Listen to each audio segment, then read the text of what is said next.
হৰ হৰ মহাদেৱ সকলোকে নমস্কাৰ জনাইছোঁ তথা মোৰ চেনেল আপোনাক স্বাগতম জনাইছোঁ।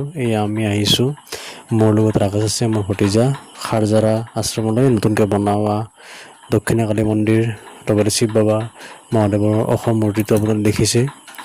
যিসকলে আহিছে নিশ্চয় গম পাইছে, যিসকলে অহা নাই আপোনালোকৰ ভিডিঅ'ত নিশ্চয় দেখিছে। খুবেই ভাল লগা এটা পৰিৱেশ। আজি চতুৰ্থী সোমবাৰ সন্মাহৰ আৰু এটা সোমবাৰ আছে বাৰু। মই যিহেতু বলবম যোৱা নাই সেইকাৰণে ভাবিলোঁ বাবাৰ দৰ্শন কৰোঁ, আশীৰ্বাদ লওঁ। এয়া চাওক, আমি এই ধৰণে মা দক্ষিণকালী মন্দিৰত সেৱা কৰি 3 পাক ঘূৰিলোঁ। তাৰপিছত খাৰজাৰ মেইন পুৰণা আশ্ৰমতো গ'লোঁ। চাই থাকক ভিডিঅ'তে শেষলৈকে গম পাব।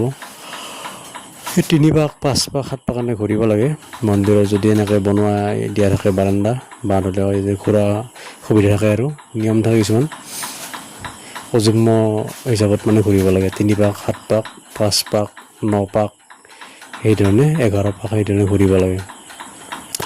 যদি ভিডিঅ'টো ভাল লাগিছে লাইক কমেণ্ট শ্বেয়াৰ কৰিব আৰু কমেণ্টত হৰ হৰ মহাদেৱ ওম নমঃ শিৱায় লিখিব। এয়া কি সুন্দৰ বাবাৰ মূৰ্তি, মা কালীৰ মন্দিৰ। তাৰপিছত আমি ইয়াতে ভোগো খালোঁ, বহুতে ভাল লাগিল। 2বাৰে খালোঁ, মানে পুৰণা আশ্ৰমখিনিতে খালোঁ, পিছফালে জেগা যিটো দেখিবলৈ মহাদেৱৰ মূৰ্তি দক্ষিণকালী মন্দিৰ তাতেও খালোঁ, 2 ঠাইতে খালোঁ।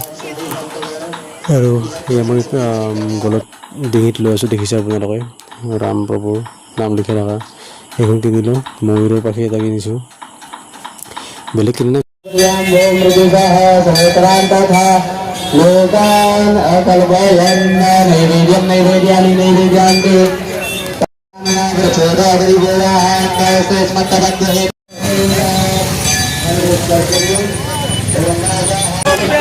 আজি শাওণ মাহৰ চতুৰ্থী সোমবাৰ বুলি আমি আহিছোঁ খাৰজাৰা আশ্ৰমত।